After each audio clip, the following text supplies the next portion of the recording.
mufana wemuchini chibaba chematini ndiri pamuchini ndakagara ndaraziva ndicharamba ndichipisa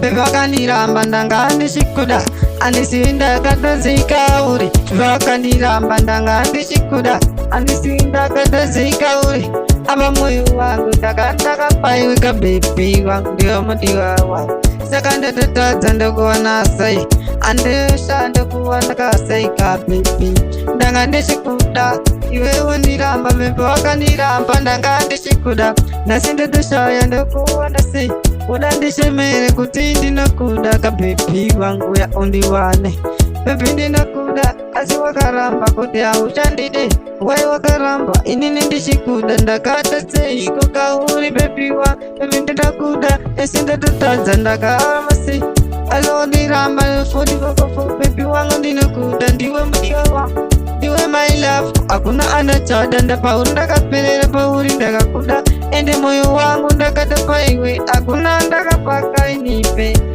saka bebi wakandiramba ndanga ndichikuda ndakakuwana sei nasi ndotodada kuti ndakuwana sei ka bebi wangu wapo ukarifokofoka ndiri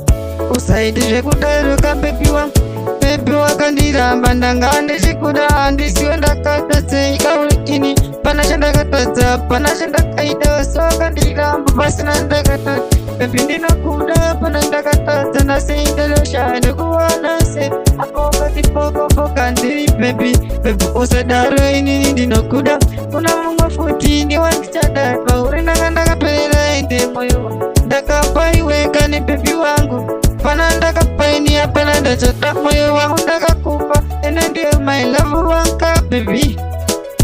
bebi ndinokuda asi wakaramba kuti hauchandidi paundakandanga ndakatoperera ndichitori ndatowana